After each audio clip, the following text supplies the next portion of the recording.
Bueno, pues empezamos. No sé ni si mirar a cámara no hace ni falta, ¿no? Vale, pues empezamos. Estamos aquí con Arturo, que me ha dejado hoy presentar el podcast. Bueno, me ha dejado, lo he pedido yo. Te he dejado, tú ya eres aquí la jefa del podcast, básicamente. Lo he pedido yo. Bueno, muy bien. Y tenemos sobre todo a Enric Pericas, que está hoy con nosotros y que es director de Relaciones Institucionales de Escofet y también profesor, docente en algunas escuelas de diseño. Y nada, empezaremos por las primeras preguntas más básicas, ¿vale? ¿Quién es Enric Pericas? ¿Cómo ha llegado hasta Escofet? ¿Cuál es su trayectoria, no? Bueno.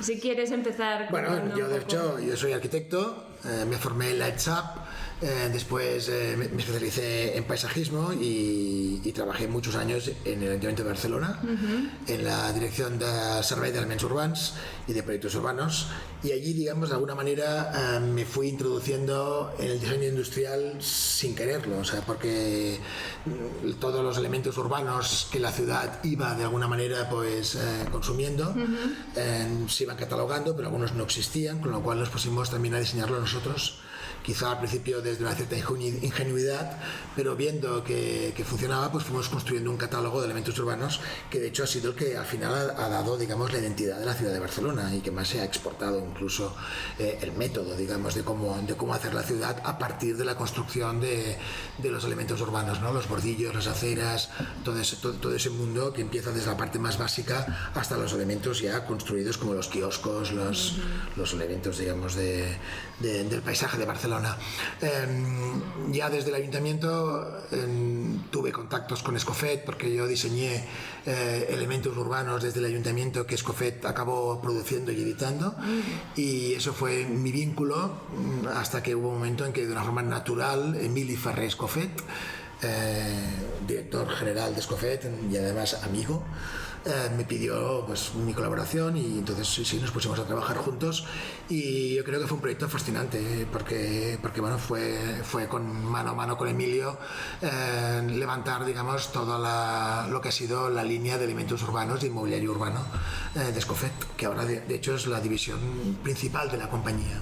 Inicialmente ellos en 1886, año de fundación, ellos empezaron con las baldosas hidráulicas. Después saltaron, digamos, al exterior con el pavimento Vibrazolid, el pavimento de exterior y las fachadas, pero los elementos urbanos quizás sería, digamos, el último trayecto y actualmente el que da el de éxito y el que le da, digamos, la mayor presencia. Porque yo tengo una duda, has hablado de la palabra catálogo y esto creo que te lo había escuchado también en alguna otra entrevista. Claro, porque yo pienso en catálogo y pienso en empresa y el catálogo que tiene la empresa de sus productos. Sí. Cuando dices catálogo dentro de la administración, ¿es que es una selección ya vuestra propia de tipologías de productos o en general ya de productos concretos de otras empresas? No, de tipologías de productos. O sea, el catálogo de elementos urbanos del Ayuntamiento de Barcelona era un catálogo que creo que tenía 80 o 90 modelos, que era lo que ahora se llama el recull de elementos urbanos, que tienen que estar homologados, que pasan por una mesa de trabajo que selecciona, los tiene en la calle durante 6 meses, pasan los filtros muy duros hasta, digamos, incluirse en ese catálogo. Esta herramienta, digamos, de gestión municipal, de hecho, la empezamos nosotros en el año 84.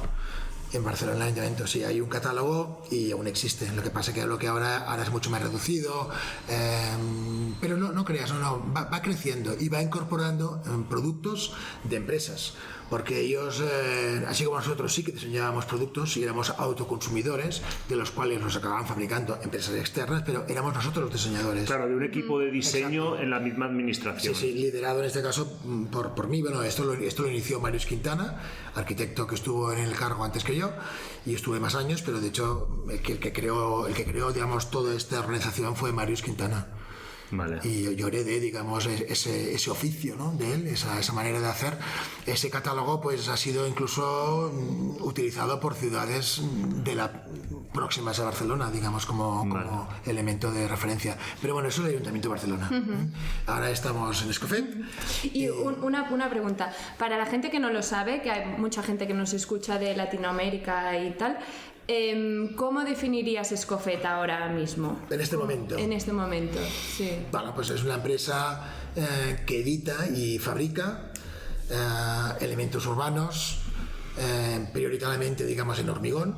El hormigón es la base, es el core business de la compañía, y también seguimos trabajando en la línea de pavimentos y de hormigón arquitectónico, es decir, fachadas. Vale, aquí muchas palabras que has dicho aquí. La palabra edición, también para el que nos escucha. O sea, sois editora y fabricante. Exacto. Cuando es editora, ¿te refieres a... ¿se refiere al diseño o a la selección de diseñadores? No, hay empresas que solo editan y no fabrican. Vale. Ahora no diremos nombres, pero hay empresas que simplemente se ponen de acuerdo con un autor, reciben un proyecto, ellos lo acaban, digamos, de encajar, digamos, en su línea. Si ese producto entra en su catálogo, ellos lo mandan fabricar por una empresa externa. En el caso de Escofet, como somos editores, pero también somos fabricantes de una parte de lo que editamos. O sea, todo lo que es el mundo del hormigón lo fabrica Escofet. Todo lo que son complementos de material, madera, acero, cristal, plástico, rotomoldeados, todo eso se externaliza, pero se ensambla, se monta y se organiza y se embala en Escofet. Es decir, que todos los productos de Escofet salen de Escofet embalados y con logística propia nuestra. Vendemos en todo el mundo, somos una empresa internacional, trabajamos worldwide y claro, de hecho, digamos, en hormigón, digamos, somos una empresa de referencia sin duda. En elemento multimaterial ya tenemos mucha más competencia y el mercado está mucho más distribuido. Vale. Pero Escofet sí que realmente todavía mantiene una posición de liderazgo, digamos, en lo que serían elementos urbanos de hormigón. No, sí, es una empresa grande. ¿Cuántos trabajadores sois? Más o menos. En Escofet, propiamente dicho, somos 80, es un poco variable, pero entre 80 y 100 trabajadores. Como nosotros, Marta, más o menos. Más o menos. Como dentro todos. Es la cifra. Pero bueno, nosotros, claro, trabajamos también, externalizamos también mucho trabajo. O sea, todo lo que son moldes y modelos lo externalizamos a 3 o 4 empresas que trabajan y colaboran con Escofet. Esto quizás luego lo tocamos, pero porque siempre me extraña. Sí, porque creo que también lo escuché en otra parte, que se externalizaba los moldes, y siendo algo tan core, tan nuclear para lo que es una empresa de hormigón, siempre porque nosotros lo mismo, ¿no? Obviamente nosotros lo externalizamos porque es otra expertise, pero al final pensamos, hombre, si nosotros creciésemos, entiendo que tendría sentido tener alguna división que hiciera moldes, pero... A ver, se podría crear, no habría ningún problema en crear un grupo de gente, una división que hiciera este tema, pero nosotros acabamos los moldes nosotros. Claro, todo lo que chapa se hace en Escofet. Entonces, los moldes, por ejemplo, que no requieren de modelo, que no tienen formas tóricas, que no tienen esquinas redondeadas, que son elementos de chapa, eso se hace al 100% en Escofet. Claro. Y todos los chasis, digamos, de los moldes de poliéster también se hacen en Escofet. Es decir, que hay una colaboración, digamos, integral. Lo que pasa es que hay unos expertos que creo que al final pues acaba siendo externo, que sí, que podríamos tener una empresa propia para hacer eso, ¿no? Pero por ahora ha funcionado así, y eso es lo que lleva, bueno, mi compañero Gerard Faneca es el responsable, digamos, de todo ese trabajo, de esa interrelación con los moldistas, ¿no? ¿Y cómo ha evolucionado Escofet a lo largo de estos, no sé, 100 años que lleva? 130. 130. Sí. ¿Y tú llevas trabajando ahí más de 20? No, 20 ahora. 20. Ahora en octubre era 20 años, sí. Claro, una parte mínima, ¿no? de este trayecto. Bueno, es que de hecho la historia, ¿te acuerdas que me compré el libro? Editaron un libro hace relativamente poco, bastante grande, que contaba la historia del bisabuelo, tatarabuelo, cómo llegaba a Barcelona. Bueno, porque es una historia, aparte de que entrañable, es una historia de un emprendedor, ¿no? O sea, una persona que marcha a Francia, aprende la tecnología de la baldosa hidráulica, vuelve a Barcelona y en 4 años se convierte en el número 1 y recibe el premio del Ayuntamiento de Barcelona y de la Feria Universal de 1889, creo que fue, sí. Y de repente se convierte en la empresa, digamos, de referencia, ¿no? Y empieza a hacer competencia a empresas establecidas como en aquella época había Noya.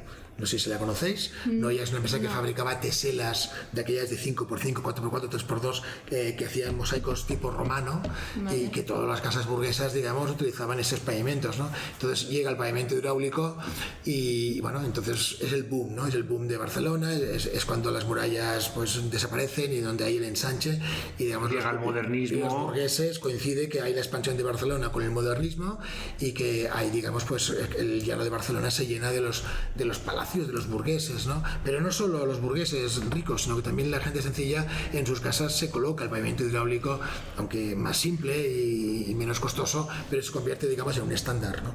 Entonces, eso, digamos, lo capitaliza Escofet, pero evidentemente hay 5, 6, 7 más empresas contemporáneas a Escofet que trabajan, pero de todas ellas es cierto que la que tuvo más predicamento y fue, digamos, la punta de lanza a nivel de modelos, pues fue Escofet. Claro, Escofet rápidamente, digamos, captó a los mejores diseñadores y arquitectos locales, entre ellos incluso mi abuelo José María Pericas Morrus, pues tiene 3 modelos, ¿no? en catálogo de Escofet. O sea, es que en este caso todos los arquitectos de esa época, digamos que eran poquísimos, porque la promoción de mi abuelo eran 6. Es decir, que todos ellos tenían, digamos, pues sus obras y eran autoconsumidores, con lo cual para sus proyectos hacían sus diseños y después eso pasaba en un catálogo, porque Escofet ya empezó a hacer el trabajo de editor desde el inicio. Es algo realmente espectacular, porque no existe ninguna empresa que haya apostado por el autor desde el inicio. Es decir, siempre han trabajado con catálogos donde cada producto tiene detrás un autor. Algunos a veces eran de diseño propio, pero eran muy sencillos, pero digamos ellos editaban producto de autor y pagaban unos, en esa época no llamaban royalties, le llamaban comisiones, ¿no? Yo tengo, claro, en mi casa tengo el archivo de mi abuelo y tengo los archivos, ¿no?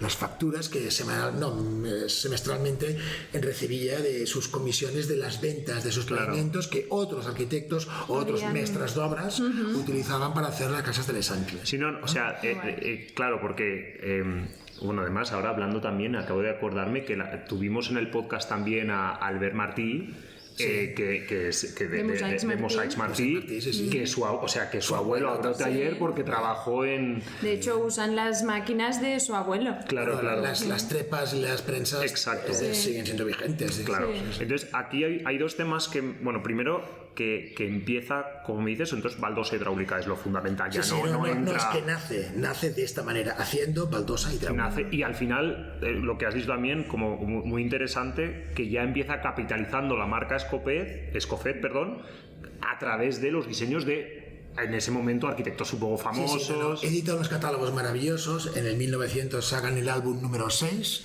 que es un álbum precioso, de un tamaño así, vertical, tiene 3, con unas láminas impresas de una calidad extraordinaria. O sea, Escofet lo que tiene es que siempre ha tenido detrás, supongo, un equipo que han cuidado la imagen, han cuidado, digamos, la parte editora de una forma excepcional. Sus catálogos, son coleccionables, ¿no? Bueno, que de ahí bebes tú y bebe el equipo que digamos que me comentabas antes, que lleva toda la parte de marketing y comunicación. Digamos, yo creo que han tenido, digamos, esa semilla. Yo creo que eso en estas empresas, aunque los equipos vayan cambiando, se mantiene, digamos, ¿no? una exigencia, ¿no? una autoexigencia en el equipo, que ve lo que ha hecho el anterior y el siguiente pues no lo puede hacer peor. Yo creo que es un poco el reto, ¿no? El reto, mantener el listón alto, y así lo hicieron los modernistas. Y después hubo una época en que Escofet, es cierto que empezó, digamos, a crecer muchísimo, se industrializó, llegó a tener 3 centros de fabricación, uno en Madrid, otro en Sevilla y otro en Barcelona, que fue, digamos, la segunda época de Escofet, que es el pavimento de exterior. O sea, cuando Escofet deja el hidráulico y pasa al exterior, que de hecho pasa al exterior a través del Panot Flor. O sea, deja. Sí, bueno, o sea, hay mucho tiempo, hay muchos años, digamos, en que fabrican pavimento hidráulico de interior y empiezan a fabricar también el pavimento hidráulico de exterior. Por eso los panots también los hacía Escofet. Lo que pasa es que llega un momento que otras empresas panotairas cogen el relevo de Escofet. Son pavimentos que tienen poco margen, que, digamos, donde la tecnología no es importante y donde ya no se innova. Y es cuando Escofet, digamos, siempre ha sido un poco punta de lanza y ha ido innovando. Entonces, el pavimento hidráulico se convierte en algo que en los años 40 ya es testimonial, y empiezan a crecer con los pavimentos de exterior. Y patentan un sistema que se llama Vibrazolit, que les permitía trabajar el relieve y los colores en la misma pieza, y esto se convirtió en el estándar. O sea, todos los paseos marítimos de España y de Francia y de muchos países de nuestra zona más próxima, digamos, han sido pavimentados con pavimentos de Escofet, ¿no? Con el famoso Vibrazolit. Eso duró muchísimos años. La patente, cuando caducó, pues muchas empresas entraron, digamos, a hacer lo mismo. Incluso utilizaban, recuerdo, los códigos que tenía Escofet en su catálogo. O sea, había como el 604, por ejemplo. ¿Cómo los códigos? Los códigos, o sea, llegaban incluso a copiar los códigos, copiaban los modelos, copiaban los sistemas y llegaban a copiar hasta el nombre. O sea, se convirtió que el 604 era un pavimento rugoso que se utilizaba, digamos, en formato ortogonal de hormigón gris, y ese número lo utilizaban incluso empresas de la competencia. ¿Sí? O sea, que llegamos que la simbiosis es absoluta. Entonces vuelve a pasar lo mismo, que esos pavimentos ya la patente termina, muchas empresas trabajan en el mismo sector, y Escofet tiene que reinventarse. ¿Cómo lo hace? Pues empieza con los temas de las fachadas, porque su mundo es el cemento y el hormigón, con lo cual todo lo que se pueda fabricar en hormigón, ellos son los primeros. Porque cuando hablas de fachadas, ¿qué tipo de elementos? Básicamente hablo de envolventes, o sea, todos las envolventes de los edificios, que yo llamo fachadas, pero nosotros empezaron a hacer lo que llamaban complementary fittings, que eran elementos de hormigón, como bordillos, por ejemplo, de andenes de metro. Empezaron a hacer, digamos, productos más commodity, ¿no? Productos que se vendían a metro, ya no hay autor detrás, ¿no? Se vendían a peso o a metro. Entonces, igual que el pavimento, que se vende al metro cuadrado. Lo que pasa es que en el pavimento siempre ha habido detrás autores o autores propios que han ido generando los dibujos, los relieves, los grabados. Claro, en fachadas es cuando entra absolutamente el externo. Claro, ya todos son arquitectos externos que acceden y que se ponen en contacto para Escofet para desarrollar conjuntamente un proyecto de envolvente o de fachada. Vale, entonces se pierde más el concepto de catálogo y edición para esa parte. El catálogo nunca ha existido. Sí que hay un catálogo de soluciones, ¿no? De proyectos anteriores que se pueden servir de referencia, pero ya no es como un catálogo de pavimentos. Eso volverá a ocurrir después. Entonces, durante esa época conviven los pavimentos de exterior y las fachadas, y bueno, y proyectos como Sagrada Familia. Sagrada Familia, no sé si lo conocéis, pero está publicado, la ha hecho Escofet, o sea, desde la cota, seguís trabajando, o sea, desde la cota 17 metros, que es el primer nudo de la SOE, hacia arriba todo lo ha hecho Escofet, desde dentro de la basílica. Entonces, ¿cómo puede ser que todo este volumen haya salido de esa fábrica, que tampoco está grande, ¿no? Entonces, esa división de HA, que llamamos nosotros, que es el orden arquitectónico, va funcionando, sigue funcionando en un volumen, digamos, reducido en cuanto a la facturación anual, y entonces es cuando, digamos, el relevo, digamos, la punta de lanza de la compañía son los elementos urbanos. ¿Y esto en qué? Esto en el año 79, 1979, es cuando se hace el primer producto, que es el banco modular, que Josep Lluscà y Benedito, en esa época dos diseñadores industriales socios, se dirigieron a Escofet para ofrecerles la posibilidad de hacer un banco modular de hormigón, inspirándose en el banco de Gaudí y de Jujol que hicieron para la sala hipóstila del Parque Güell. Qué chulo, o sea, fueron los diseñadores que picaron a la puerta de Escofet y dijeron, oye... Sí, queremos hacer un producto industrial. ¿Por qué? Porque ese banco, aunque nadie lo sabe, de hecho es un producto industrial. Es un banco que se repite, o sea, debajo hay una pieza hecha en hormigón prefabricado del año 1914-15 en que se hizo ese modelo, y después fue Jujol que, digamos, que lo forró con ese trencadís maravilloso de colores, pero dentro hay una pieza industrializada. Entonces ellos, digamos, como vieron que Escofet de hecho ya estaba haciendo unos bancos muy sencillos para los andenes de los trenes de las rodalías de Cataluña, como también hacían los bordillos de los andenes, empezaron a hacer unos bancos que además eran sin autor y se llamaban BS1, BS2, banco sencillo 1, banco sencillo 2. Yo veo que te acuerdas de todos los nombres y de todas las cosas. Yo cuando entré en Escofet me encontré que existía eso, ¿no? Sí. Claro, banco sencillo 1, banco sencillo 2, claro, tiene que decir esto, han perdido, digamos, lo que es la cosa editora, o sea, no hay un autor detrás, es pura fabricación, hago 2000 bancos para todos los andenes de Cataluña. Entonces supongo que como empezaron a hacer elementos urbanos para rodalías de Renfe, pues entonces supongo que ya tenían 2 o 3 modelos en catálogo o se conocían, y por ese motivo entiendo que Josep Benedito y Lluscà se pusieron en contacto con Emili Ferrer Escofet. Entonces nosotros siempre fechamos como el primer elemento urbano, de hecho editado en catálogo con autor, es el banco modular. El banco modular. Marta, no sé si tú aquí vas a preguntar esta parte, pero siguiendo con lo que has dicho, me interesa un poco al final una de las preguntas que habíamos pensado para la entrevista era hablar de también la evolución de los elementos urbanos, ¿no? Pero que yo la relaciono directamente al hormigón. Pero claro, aquí lo que me extraña es que mi idea en la cabeza es que elementos urbanos habrían existido desde hace cientos de años, de hormigón desde hace por lo menos 100 años, pero en cambio no es el foco elementos urbanos en Escofet, siendo especialistas en, bueno, en este caso era más baldosa, pero siendo especialistas en el material no entra hasta mucho después. Es porque elemento urbano desde el punto de vista de la administración. Bueno, porque no existe esa cultura, ¿no? O sea, la cultura del espacio público se perdió, digamos, en el modernismo. Es decir, se hicieron salones, por ejemplo, el Lluís Companys, por ejemplo, ¿no? Es un gran salón urbano con una balaustrada hecha de hormigón prefabricado. En esa época se llamaban, digamos, los prefabricadores se llamaban de piedra artificial, ¿no? O sea, hacían piezas de piedra artificial. Todavía. Sí, sigue siendo igual, pero digamos, era esta parte mimética de la piedra en piedra artificial es lo que de alguna manera se utilizó en el tiempo del modernismo de una forma amplia, ¿no? Para construir los espacios urbanos. Eso de alguna manera cayó, digamos, esa cultura de espacio público desapareció. Y al menos en España no fue, digamos, hasta después de la época, bueno, en la época de la democracia, en que empieza, digamos, a generarse de nuevo una manera de rehacer las ciudades y tratarlas, ¿no? Entonces ahí es donde empieza, digamos, coincide, si te fijas, en este 69 coincide con la época, digamos, de cambio. O sea, la ciudad empieza a ser gestionada por un gobierno, digamos, democrático, los gobiernos empiezan a mirar la ciudad de una manera distinta, ya no es el coche, ya no es la pura especulación, se empieza a pensar, digamos, en las personas, se empieza a pensar en la ciudad, digamos, como algo, como un organismo, digamos, vivo y transformable, y la democracia nos trae esto.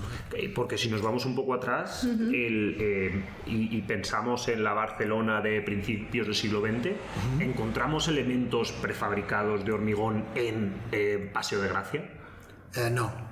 Bueno, sí, por ejemplo, sí, en ese caso encontraríamos que hay unos elementos prefabricados de hormigón, que son los faroles de Falqués, los que hizo Falqués en el Paseo de Gracia, son aquellos faroles que tienen una base, digamos, de trencadís blanco.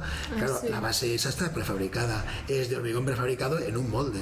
Lo que pasa es que después están cubiertos con trencadís blanco. Es decir, el dejar el hormigón a la vista, tal como ahora podríamos entenderlo, quizá en esa época no era posible. Era algo que o hacías piedra artificial, o sea, buscabas el máximo mimetismo a la piedra artificial, o lo cubrías con trencadís, o lo forrabas con baldosa, o lo pintabas, no lo sé. Pero en todo caso, el hormigón como elemento bruto, yo creo que es algo muy contemporáneo, es más de esta cultura, digamos, de siglo XX, no del siglo XIX. Vale, y bueno, no sé si querías preguntar algo más de este punto, porque aquí quizás nos vamos ya, es muy interesante, ¿no? Al final el hormigón en elementos urbanos pasa el hormigón visto, porque desde digamos, el rol del hormigón, aquí hay esta digamos, dicotomía entre funcionalidad o estética, ¿no? que te comentaba. No sé si es una cuestión de empieza el hormigón por pura funcionalidad y al final la estética empieza a entrar, o como... Yo creo que sí, yo creo que inicialmente, digamos, los elementos urbanos se pensaban casi desde una estricta funcionalidad. Y yo mismo diseñé elementos funcionales del Ayuntamiento de Barcelona. ¿Preciosos? Bueno, pero son elementos funcionales, son plataformas de autobús, tal y cual, sí que te miras el detalle, la esquina, está todo pensado y todo tratado, pero son elementos basados básicamente en la mera función. Es dar respuesta a unas preguntas que hasta ahora no tienen respuesta, y tú la das con un diseño, ¿no? Lo que pasa que en estos años ha habido, digamos, como una evolución. Los elementos urbanos ahora son mucho más emocionales. Hay muchos elementos urbanos que buscan, digamos, la interacción, que buscan el atractivo. Yo creo que en Escofet se produce un momento, yo creo que brutal, que es el año 96. El año 96 es cuando Enric Miralles plantea a Escofet, por encargo de Emili Ferrer Escofet, nos plantea las primeras ideas del Lungomare. Lungomare, no sé si os acordáis, la piedra que hace 4x2, ¿no? Es el buque insignia de la compañía, tiene 4x2 metros, es un elemento ondulado, ¿no? Un elemento que de entrada, cuando nos lo hicimos, era absolutamente revolucionario, porque no era un banco, era un lugar, creaba un lugar donde estar, ¿no? ¿Revolucionario aquí en Barcelona o de Barcelona? En el mundo. O sea, nadie había generado ni diseñado un elemento urbano de esas características que interpelaba directamente la emoción del usuario, ¿no? Y además la manera en que lo explicaba Enric, a mí todavía me emociona, digamos, ¿no? Porque es una pieza digamos, excepcional. De ahí surgieron muchos elementos que se derivan de él, pero el primero que concibió un elemento urbano, que era prácticamente el coger la naturaleza y convertirla en un elemento físico, digamos, en el cual te pudieras estirar, un elemento de unas dimensiones enormes, considerables. El más grande que hacemos en Escofet es el 4x2, el lungomare, ¿no? Entonces, esa pieza yo creo que nos cambió absolutamente el chip, la manera de concebir el espacio público. Yo, de hecho, entré en Escofet por lungomare. O sea, yo cuando vi desde el ayuntamiento que yo iba con mis elementos cúbicos y funcionales para resolver temas de jardineras, hidrojardineras, plataformas de bus, elementos de alcorques para que los invidentes no cayeran, o sea, todo ese elemento desde la función, allí coincidí precisamente con Enric Miralles y con Benedetta Tagliabue, que estaban en ese momento pues concibiendo el lungomare, y había ya unos modelos de yeso y unas pruebas, y yo pensé, bueno, yo quiero estar ahí. Sí, o sea, yo de trabajar con Escofet, porque esto que está ocurriendo aquí, digamos, yo quiero ser parte de esta historia, claro. ¿no? Y fue lo que ocurrió. O sea, recuerdo que me esperé hasta que hicieron la presentación del lungomare. Precisamente fue en el pabellón Miss Van der Rohe, porque Escofet trabaja bastante. Nuestra manera de divulgar Escofet está más asociada a los eventos y a los elementos culturales que no a la estricta, digamos, publicidad de inserciones en revistas, ¿no? Entonces, una de las acciones que Emilio en ese momento participó con Enric Miralles y con Benedetta fue que patrocinamos la presentación del concurso, del proyecto que ganó el concurso del Parlamento de Escocia. Gran proyecto de Enric Miralles ya realizado. Entonces, en esa presentación del proyecto, Escofet, que lo patrocinaba, llegó de sorpresa, sin que nadie jamás lo hubiera visto, con dos lungomares gigantescos, y los puso encima, uno encima de la hiedra de color verde y otro de color beige encima del sauló, ¿no? Claro, fue espectacular, ¿no? Y Rafael Vargas hizo unas fotos geniales desde el techo del pabellón, con toda la gente estirada desde arriba, unas fotos cenitales que las usaron para hacer la felicitación de Navidad con una familia de japoneses, que estaban todos ahí, todos eran japoneses, y la verdad se convirtió en el producto, digamos, que fue que les dio, yo creo, el salto mortal en la presencia en los medios. Ese producto fue, yo creo, que el que cambió, incluso que motivó que yo me arrimase a Escofet, y yo creo que de esa manera de concebir productos, digamos, interactivos, donde la gente se relaciona, que provoca el uso del espacio público, eso es un poco la magia de los eventos urbanos que ahora, de alguna manera, Escofet pues trabaja y tiene, ¿no? Si miráis la flor, si miráis, hay varios elementos que están en ese registro, ¿no? Porque al final la innovación, o sea, en ese sentido viene del lungomare, por ejemplo, viene a través de la forma. O sea, ¿es una cuestión de una nueva forma que hasta el momento no había? Bueno, ¿o es una cuestión forma y concepto? Conceptualmente, por lo que decías, para que la gente interactuase, etcétera, etcétera. Hay un concepto detrás que es la interacción, que es la usabilidad, el user experience, que ahora todos decimos, ¿no? Pero bueno, no hace falta utilizar las palabras en inglés para definir esta reacción del público, ¿no? Del usuario. Ahora los proyectos en todos sus registros tienen en cuenta esa manera, pero los eventos urbanos han sido como un poco innovadores. Y a nivel de acabados, por ejemplo, más o menos sí que seguían la misma línea, porque la mayoría de los productos de Escofet sí que es como digamos, en hormigón, el color natural del hormigón, decapado. De color, ¿no? Nosotros en catálogo tenemos 17 acabados distintos. Para la misma pieza. Sí, o sea, tú puedes, digamos, adquirir un lungomare que en ese caso podrías tener hasta 10 acabados o 8, porque el lungomare, como tiene un acabado suave, sabes que en Escofet el acabado de los productos, la mayoría es con ácido, o sea, decapados al ácido, pero hacemos unos decapados, digamos, que pueden ser más o menos profundos. En el caso del lungomare es finito. Usamos lo que en el argot nuestro le damos agua bendita, ¿no? Agua bendita. que es el ácido clorhídrico, pero en vez del 12% una proporción muy inferior, de tal manera que, digamos, hacemos un decapado suave para que se mantenga, digamos, el contacto. Porque claro, el lungomare está pensado para que tú estés sobre él y además incluso que estés desnudo, ¿no? En traje de baño en la playa, ¿no? Ese tacto humano, ese tacto de piel es lo que buscamos en el lungomare. Pero esto, los decapados los hacemos profundos o los hacemos suaves, ¿no? Y también podemos usar, claro, usamos cemento, esto lo conocéis, cemento gris, cemento blanco, y con cemento blanco y colorantes ya sabéis que se pueden hacer todos los colores no muy intensos, ¿no? Hay un tanto por ciento máximo, ¿no? 6% máximo de colorante, todo ese ABC lo conocemos, pero también tenemos lo que son las mezclas de áridos. Pensad que nosotros tenemos hasta 17 o 18 tipos de áridos distintos allí. Claro, la mezcla de los áridos... Para usar con el decapado y bueno, porque unos aportan dureza, otros aportan color, no se puede hacer una pieza con un solo árido. O sea, cuando hacemos el blanco no usamos solo polvo de mármol. También hay un poco de berroqueño, hay el granito para que sea duro. O sea, el blanco, cuando te acercas, no es blanco. Es blanco y has goteado, dicho ¿no? que en todas las piezas usáis el decapado, siempre. No, nosotros tenemos acabados decapados salidos de molde. Vale. Y también tenemos el pulido. De hecho, hay dos líneas, los pulidos y los decapados.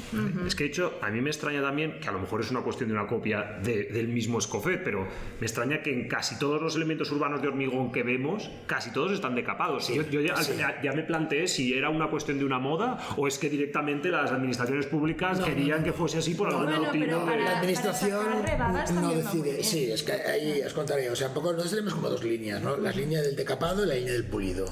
Entonces, hay unos diseños que han sido concebidos y editados y promocionados para tener un acabado pulido. Por ejemplo, Sócrates, que tiene un nombre maravilloso, que es un bloque, ¿no?, de hormigón, ¿no? Es un elemento casi como mágico, el altar, digo yo. Esa pieza se acostumbra a vender oscura y pintada, pintada pulida. ¿Por qué? Porque siempre se ha como promocionado o mostrado de esa manera. Sí que si nos lo piden decapado ácido se puede hacer, pero en principio Sócrates es una pieza que brilla, ¿no? Y por tanto hacemos pulidos. No sé, la mesa Prat también es pulida, ¿no? O algunos incluso mezclan el pulido con el salido de molde. Por ejemplo, la mesa Prat solo se pule la parte de arriba y el resto de la mesa sale tal cual, con coqueras. Con coqueras, no, de molde no. Solo con decapado, pero no lleva lo que se llama el empolvado. Sabéis que es decapado, empolvado, que es llenar los poros y decapar de nuevo. Eso es un proceso. Y el otro es pulido, llenar los poros y pulir de nuevo, ¿vale? Pues esas dos líneas generan alternativas de acabado. Si además a esto le sumas los colores y los posibles grados de decapado o de pulido, claro, tienes una diversidad enorme. Eso, claro, solo se puede gestionar de una forma es complicado, es de las cosas más complicadas, que es la cantidad, digamos, de modelos y de sus versiones, con lo cual pues hay que tener un sistema de organización de producción muy ajustado para que si hoy mezclas gris o mezclas beige o mezclas negro, pues hagas todos los productos que están, digamos, en la línea, ¿no? Eso ya es un tema más de visita a producción. Claro, porque a nivel también de desarrollo de producto, o sea, hay productos, o sea, ¿normalmente mantenéis siempre en catálogo y es un catálogo que se hace infinito o vais retirando cosas y hay una... Entran y salen, sí. Vale. O sea, yo te diría que hay 140 productos en este momento catalogados aproximadamente, de los cuales un 80% son de hormigón. Vale. Pero claro, algunos de ellos llevan complementos de aluminio, o algunos son de hormigón y llevan un elemento de cristal, no sé, lentillas de cristal. Otros son solo de acero y madera y otros son solo de acero. Claro. Nosotros últimamente hemos editado productos, no sé, como Band, que es una pieza que viene de la banda de metal, que se combina con uno que se llama Box, que es hormigón y que tiene la misma sección y que son componibles. Trabajamos mucho los elementos modulares, los elementos, digamos, que son capaces de construir por sí mismos un escenario. Esto es un poco la clave de Escofet. Sí que vendemos elementos aislados, pero los elementos de más éxito y que nos colocan más en el mercado son los elementos que son capaces, digamos, de crear agregaciones, ¿no? Tú le das un mecanismo, le das un sistema a un paisajista, arquitecto, para que construya su paisaje a partir de tus elementos, y puede ser pues por adición de ellos, ¿no? De todos ellos quizá el más exitoso es Twig. Twig es ramita en inglés, que es una pieza única, un único molde que se va uniendo y vas creando un banco que va creando microespacios de una dimensión pues muy bien hecho, ¿no? Pero es el número uno, es el producto más vendido en Escofet. En todos los mercados en que estamos siempre coincide que Twig es el producto más vendido, ¿no? Es el éxito, es el superventas de la compañía. Y porque desde un punto de vista de innovación, claro, innovamos siempre con los autores. Esto es muy importante. Es el autor el que casi generalmente nos empuja a la innovación. Pero porque innovación es muy genérico. Cuando hablamos de innovación, ¿es innovación en el material, es innovación en el diseño, es innovación en las tecnologías de producción? Te diré que es integrado, porque son retos. Es decir, a Escofet llega un diseñador que puede ser, digamos, puede tener una gran idea, pero lo que nos propone quizá no es posible, no es fabricable, entonces hay que pensar nuevas maneras de fabricar para poder dar salida a ese deseo. Evidentemente llegas a un punto de equilibrio, o sea, ni es posible hacer todo lo que el autor tenía previsto en mente, ese sueño que tiene quizá no es realizable, y Escofet tiene que ponerse las pilas para pues, hacer un molde que sea capaz de girar tal y cual, de poder extraer la pieza de una forma especial. Es decir, que la innovación de Escofet siempre va, digamos, por impulsos de la propia compañía y por impulsos del autor, pero el autor generalmente es el que nos impone los retos, vale. nos marca un reto, y que a veces sin saberlo nos obliga. Por ejemplo, no sé, Toyo Ito, arquitecto conocidísimo japonés, ¿no? Cuando vino a Escofet estábamos trabajando ya con un producto, digamos, a medida para la feria de Barcelona, y le propusimos que nos hiciera un producto estándar. Y dijo, sí, tengo un proyecto ahora en Fukuoka donde voy a hacer unos bancos y tal y cual. Mira, pues sí, voy a pensarlo en hormigón. Pues esa persona, digamos, nos obligó de alguna manera a desarrollar toda una investigación sobre los colores, porque él quería el blanco más parecido a la espuma del mar. Porque Nagisa quiere decir espuma de mar. O sea, los japoneses tienen palabras muy precisas. Cuando el mar se retira, esas líneas blancas de espuma que quedan en la arena, para ellos es la Nagisa. Y según la forma que tiene un sentido, tiene un significado, para él es importante. Entonces, la fuente de inspiración de Toyo Ito siempre es el agua, es el mundo acuoso, ¿no? El mundo de la espuma. Entonces nos dijo que quería un banco, pues, muy especial, nos trajo unas maquetas de Porexpan, no dibujó demasiado, todo eran conceptos, pero la búsqueda del color fue algo complicadísimo, ¿no? Entonces llegamos a definir un blanco que se ha quedado como blanco Nagisa. O sea, tenemos un blanco en la compañía que no teníamos antes, que ahora es el blanco Nagisa, que es un fastidio, por no decir otra palabra, porque es una pieza, es un color que cuesta mucho de reparar. O sea, cuando tú tienes un problema de una rotura del blanco Nagisa, las reparaciones son difíciles, no es como el gris GR convencional que se repara y no se nota, ¿no? ¿Por qué? Porque has de clavar el color. No, porque sí que tenemos, sí, no sé por qué, pero tenemos pero pasa. Tenemos nuestro kit de reparación, lo tenemos para cada color y para cada acabado, y entregamos la bolsita tal igual, pero los blancos Nagisas pues tienen más dificultad del acabado, o sea, hay más fallos en la salida de molde y hay más fallos en su reparación. Pero bueno, era un reto, y el blanco Nagisa pues ha estado en la compañía pues muchísimos años. Ahora creo que en este momento blanco Nagisa creo que ya no está en las opciones, digamos, más estándares, pero durante muchos años ha sido un color que hemos utilizado. Otro, por ejemplo, era un gris oscuro que hicimos para David Chipperfield, para Valencia, que también tenía el nombre del gris Copa América. Lo hicimos, entonces era gris Copa América. O sea, es para que veáis, digamos, la implicación, que lo que va ocurriendo en la compañía acaba siendo un espejo clarísimo de lo que ocurre, digamos, en paralelo con las obras de los autores, ¿no? Vale. Y desde el punto de vista del... claro, el estar enfocados solos, porque solo estáis enfocados ahora mismo en mobiliario urbano. O sea, elementos urbanos, mobiliario urbano, pero no entráis, por ejemplo, en todo lo que es productos de menor escala para interioristas. Es decir, que vuestro cliente principal siguen siendo las administraciones públicas. Sí. Bueno, nuestro cliente principal es el arquitecto paisajista que nos prescribe en los proyectos.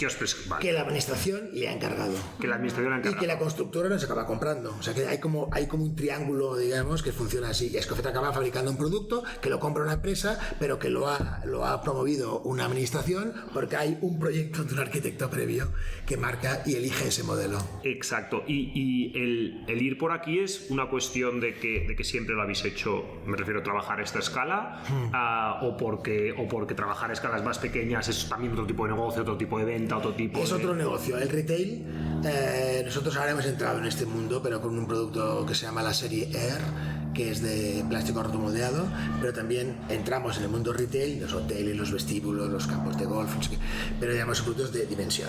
Igualmente. O sea, lo que es la pieza pequeña, digamos, en pavimento, el pavimento 20x20 va saliendo, pero digamos que me dijeras ahora vamos a hacer ceniceros, vamos a editar productos domésticos. No hemos entrado nunca en este mercado ni lo hemos intentado, porque es un mundo distinto. Otro.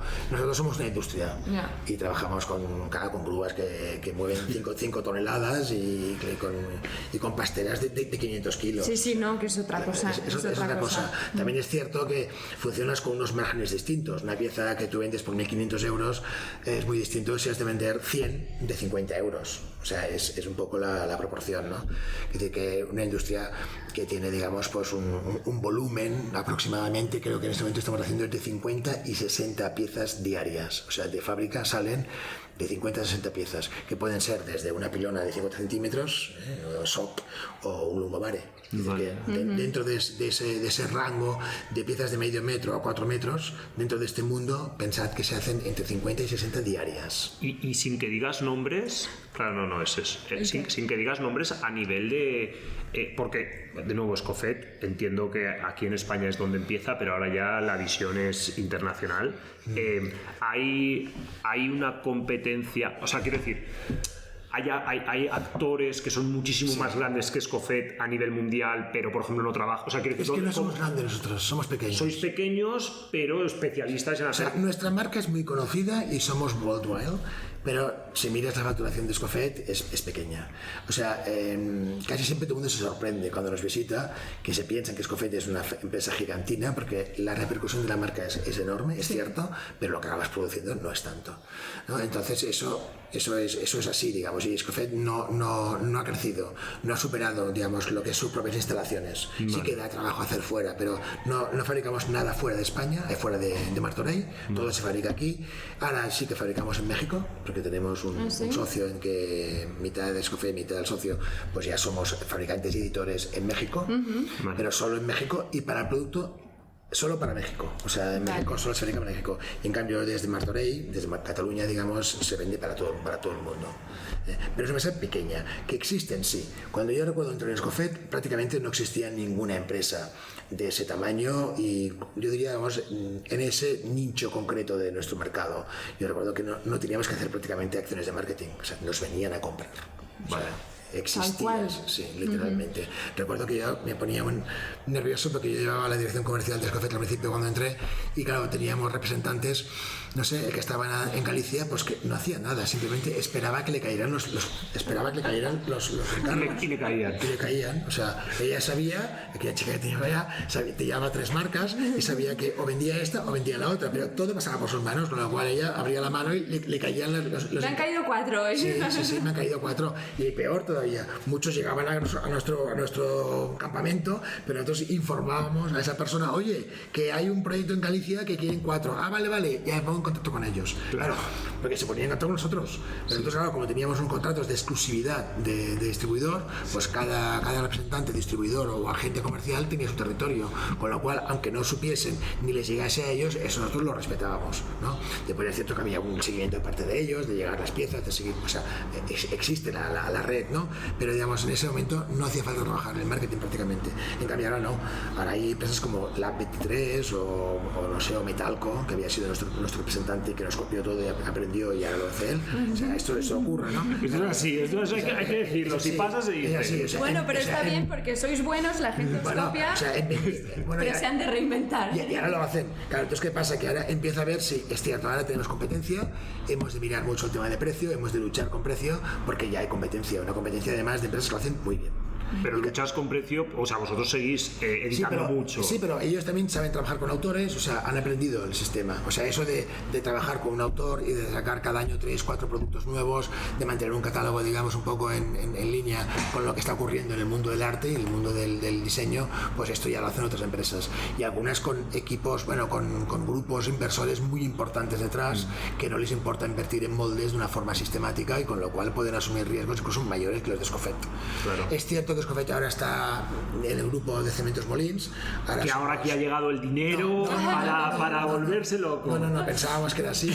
Pero no ha sido así. Más tranquilo. No es así, pero es cierto que si Cementos Molins, digamos, apuesta por Escofet, pues claro, es posible que nos pueda ayudar a que estas decisiones sean más fáciles de tomar y que las inversiones, pues claro, Escofet ha estado unos años pasándolo mal, digamos, con una facturación, digamos, perdiendo dinero.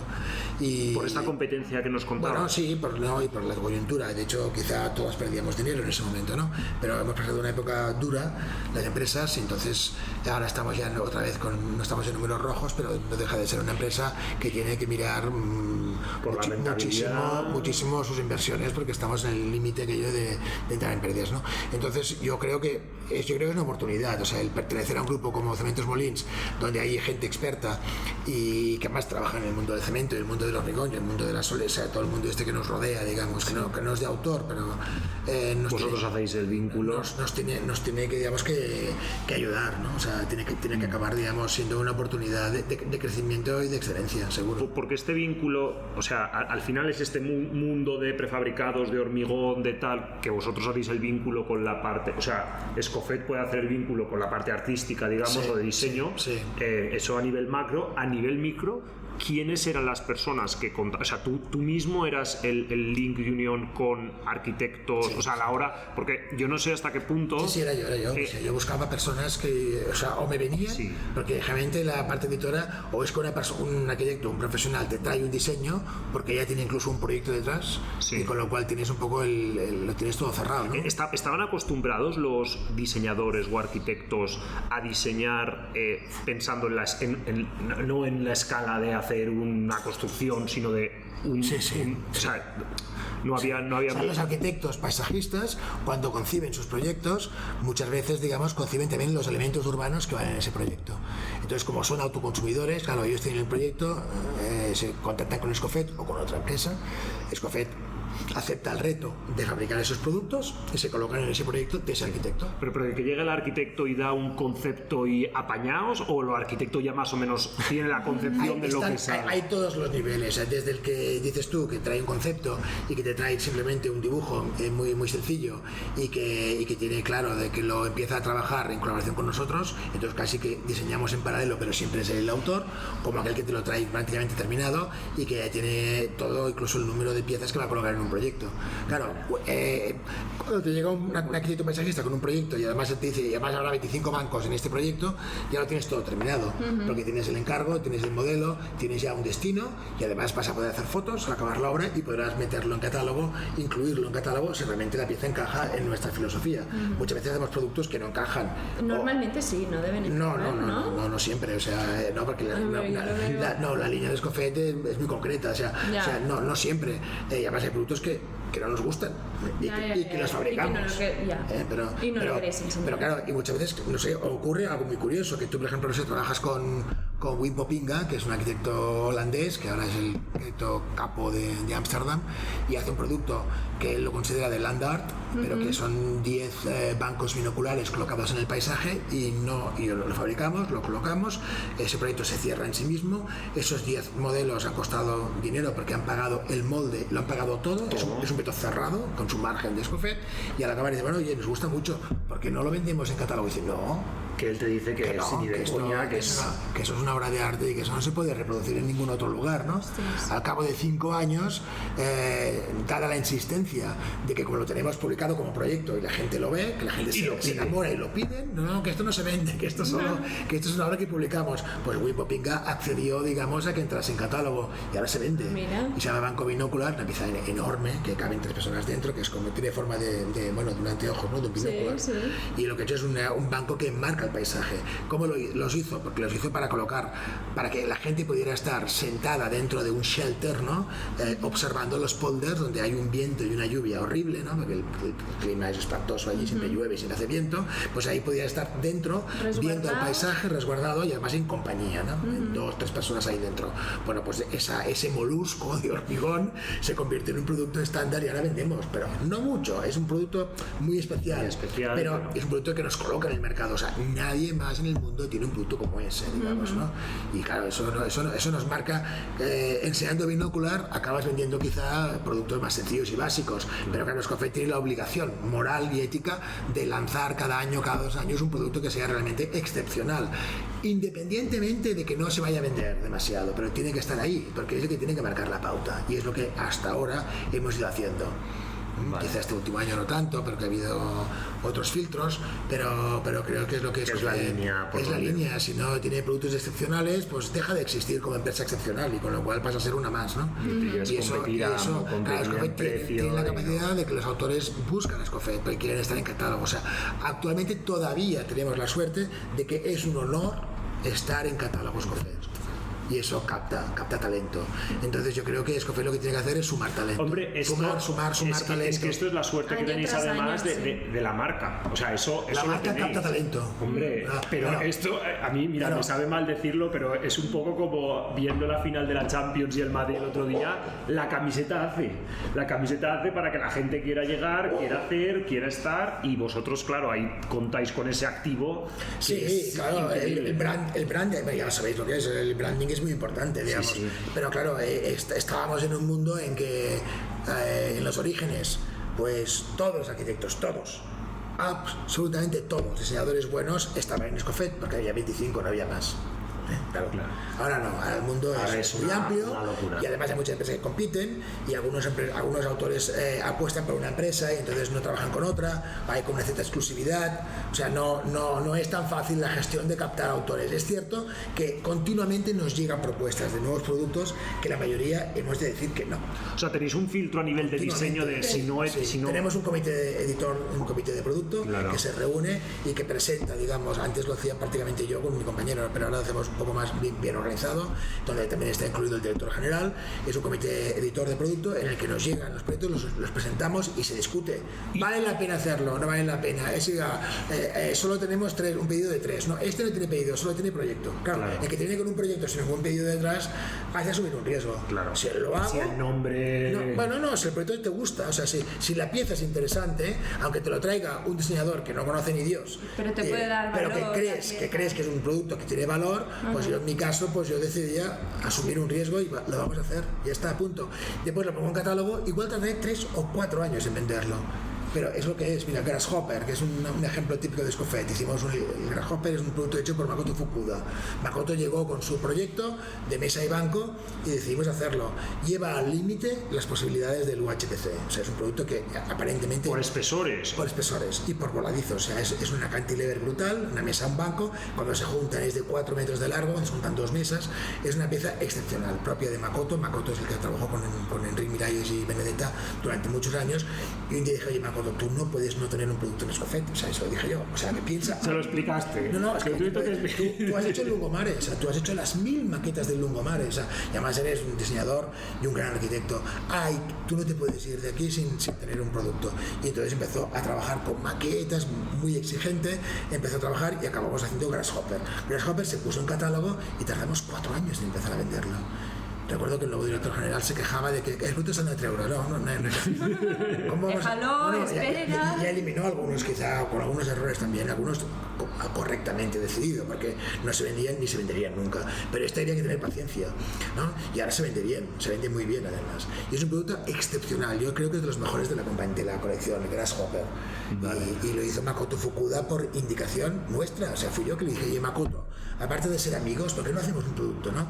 Y entonces, bueno, pues empezó a hacer maquetas, hicimos muchísimos prototipos, porque es una pieza que lleva al límite y por cálculos de elementos finitos sabemos que soportaba, pero cuando lo hacíamos, lo fabricábamos y colocábamos los 500 kilos metro lineal para hacer las pruebas, teníamos una flexión mayor a 5 milímetros, lo cual eso no es inadmisible. Y fue creciendo, digamos, lo que es el pilar, manteniendo, digamos, los 2 voladizos de suelo y techo, ¿no? Y la verdad es que al final llegamos a la solución después de haber hecho, creo que hicimos 3 moldes de Porexpan, de los de uso único, de los que llenas y los revientas, y entonces allí vimos que ya la flexión era menor a 5 milímetros y entonces ya hicimos el molde de poliéster de banco y de mesa. ¿Y cuánto podéis tardar en hacer un proyecto así, una pieza así? Bueno, supongo que depende, ¿no? Depende, pero bueno, los mínimos, si te llega un diseñador con una pieza en que tiene un proyecto y sabes que el pedido ya es seguro, sí, podemos estar 1 mes y medio, 2 meses con desarrollo de nuestro propio, porque lo que te traen casi nunca sirve para nada, hay que redibujarlo todo de nuevo, hay que hacerlo todo de nuevo, calcular armados, si es que lleva armaduras, tal y cual.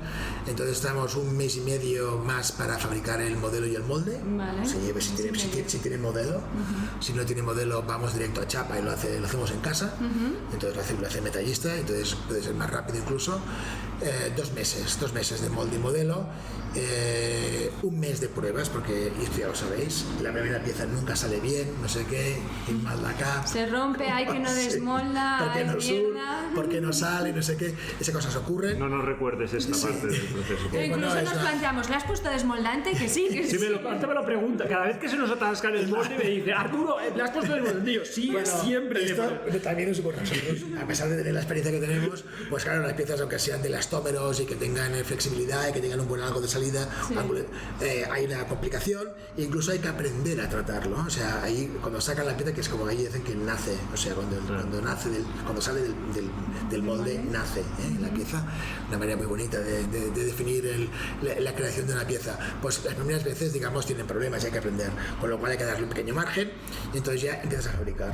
Y entonces a partir de allí damos 6 semanas de plazo para entregar una producción. Claro, si haces un molde, es una pieza por día, no puedes hacer más. Con lo cual, si nos piden 25, pues claro, son 25 días laborales. Claro, si nos piden 500, como puede ser, no sé, la valla de un estadio, hay que hacer 10 moldes de entrada. Pero ¿y no os depende del calor, del frío? Sí, se puede... sí, en verano somos capaces incluso de hacer hasta a veces 2 piezas por día. Ah, sí, 2, Sí, sí. Porque nosotros tenemos las piezas en el molde entre 14 y 15 horas máximo y ya salen. Vale. Por eso se arman. Algunas van armadas, que no sería necesario, pero lo hacemos porque si no la extracción del molde la rompería. Entonces, si pudiera estar 28 días en el molde sería genial. Pero claro, nosotros estábamos 2 días para estas grandes desmoldarlas en invierno y ahora dijimos, bueno, lo intentamos sacar al día siguiente. Sí, hacemos una pieza por día y en invierno ponemos mantas, o sea, encima de los moldes ponemos unos plásticos para guardar el poco calor que genera el propio reactivo, que te ayuda, digamos, a acelerar el fraguado. Vale. Sí, es un día. El hecho, la secuencia es un día por molde por pieza. Vale, Enric, pues bueno, llevamos 58 minutos, no pasa nada, o sea, porque nos quedaríamos, yo creo, así escuchándote hablar, porque flipamos además con los datos. Tú dices, no, esto porque lo he vivido ya, yo no me acuerdo del nombre ni de un diseñador. Hablo ayer con un diseñador y no me acuerdo ni de cómo se llama. Bueno, pero cuando los gestiones durante mucho tiempo, incluso al final, les pagas unos royalties cada 6 meses. Ah, sí, si les pagan royalties. Los tienes aquí. Claro, y te llaman cuando no lo reciben, o cuando te encuentran en una conferencia. Enrique, hombre, que tengo un producto nuevo, que tengo otro proyecto. Bueno, entiendo tu rapusa, ¿no? Esto ocurre, claro. Yo tengo una relación personal con los autores, con la mayoría de ellos, digamos, hemos llegado a tener una relación muy próxima. Claro. Algunos no, porque están muy lejos, pero así todo han tenido conmigo, como mínimo, han tenido 5 o 6 veces una relación, digamos, de intercambio, y además han estado siempre en fábrica, porque claro, aparte de los correos electrónicos, llegan y lo ven, y ven los prototipos, y vuelven. O sea, que esa relación, yo creo que es la parte más bonita de la compañía, de un editor, es precisamente la relación que provocas con tus autores. Vale, pues no sé si decirte que paremos aquí la entrevista con 59 minutos. Bien, yo tenía... Sí, lo dejamos aquí. Bueno, yo porque estaba hasta mañana. Sí, lo sé, no, pero yo creo... Claro, tengo mucha información, pero creo que podemos hacer una segunda... Podemos hacer una segunda entrevista. Porque hay una segunda entrevista un poco más concreta, ya más, yo creo que sería más enfocada un poco a lo que está ocurriendo aquí. A la magia. Sí, porque una cosa es Escofet. Escofet es un mundo, un mundo que funciona y tal y cual, pero yo creo que podemos hacer... puede ser interesante, digamos, hablar de lo que estamos hablar de lo que vosotros estáis. Esto nace, o sea, empieza a existir, ¿no? Y yo creo que hay momentos en que se producen como hitos en las empresas, que yo creo que ahora estás en un momento importante. Sí, porque empezáis a hacer piezas ya de un valor, de un tamaño, que esto o funciona o no funciona, pero ahora lo vais a ver. Vamos a ver. Esperemos. Funciona. Ahora lo vais a ver. Has dicho o funciona, ¿no? Sí. Bueno, en vuestro caso es sí o sí. Sí o sí. Es sí o sí, ¿no? Porque hay que hacerlo. Pero claro, aún no estáis, digamos, en el nivel quizá de colaborar con autores externos, pero sí que ya lo hacéis, que seáis sensibles un poco a lo que os traen los de fuera, porque es la manera de construir una colección. Vale. Y además, lo de siempre digo yo, no se puede ser endogámico. O sea, yo era diseñador de elementos urbanos y tenía 6 productos en catálogo. Cuando entré en Escofet tenía 6 productos ya, que se vendían bien y que se siguen vendiendo. Pero claro, yo dejé de diseñar, o sea, yo no podía diseñar en Escofet, yo no puedo autoeditarme, yo he de hacer que los otros me traigan productos, yo he de hacer de coaching, o sea, he de diseñar con ellos y de hacer que ese producto llegue a buen término con la máxima calidad e integridad del original. Pero claro, lo que no puedes es vosotros ser los diseñadores de vuestros propios productos siempre. Claro. ¿No? Sí. Por eso que hay que tener, digamos, talento externo que se va sumando en las piezas. No, y que te nutre muchísimo, son nuevas ideas, nuevos valores, todo nuevo. Sí, es que claro, yo siempre hago la broma, ahí ya no grabas, ¿sí que no? Sí, tío, hasta que... no puedes decir, hasta que Marta despida, Marta tiene que despedir esto de alguna forma. Esto lo editáis, ¿no? Pero yo siempre hago la broma de que digo que una persona nunca tiene más de 1, 2, a lo sumo 3 muy buenas ideas en su vida. Bueno, pero esto se puede poner, ¿qué le pasa? Esto es verdad. No lo digo porque, o sea, no... En mi caso media, y no sé ni si cuenta... No, tienes toda la vida por delante. Vale. Aún te puede ocurrir. Pero yo no lo digo. Yo hice un proyecto, una pieza que estuvo bien, que era el Carmel, que me dieron un premio, y por ese motivo pensé, pues igual que siga diseñando cosas, ¿no?, para la ciudad. Y entonces empecé a diseñar cosas de ayuntamiento. Claro, no tenía beneficio porque yo era funcionario, pero los diseñaba y se colocaban y funcionaban tal y cual, ¿no? Entonces todo eso es un proceso, digamos, lineal, ¿no?, que vas como creciendo en esas piezas, pero al final te das cuenta de que no eres capaz de diseñar de nuevo una pieza que sea totalmente original. Ha de ser otro que lo pueda hacer. O sea, una persona que está en una empresa y que se autoedita siempre acaba teniendo una colección que es, digamos, muy lineal, que es homogénea, no tiene puntas. Y entonces yo por eso siempre hay que estar abierto a que la gente nos traiga ideas. O sea, Lungomare no existiría con diseño interno. No habría podido existir nunca. Lungomare es una locura, ¿eh? O sea, que Benedetta se salieron y se emborracharon 15 veces con Emily Farré Escofet, que les llevaba el ritmo y parieron ese elemento.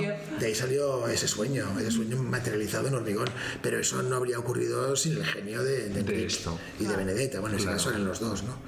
Y en este caso, pues aquí os puede ocurrir lo mismo. Pueden entrar en piezas, no sé, las jardineras pueden ser las básicas, icónicas, que sí, son las que vais a vender, pero probablemente podéis empezar a buscar ya alguna pieza que sea un poco más icónica de vuestra marca. Más especial. Que sea la jardinera de Formigó 1385.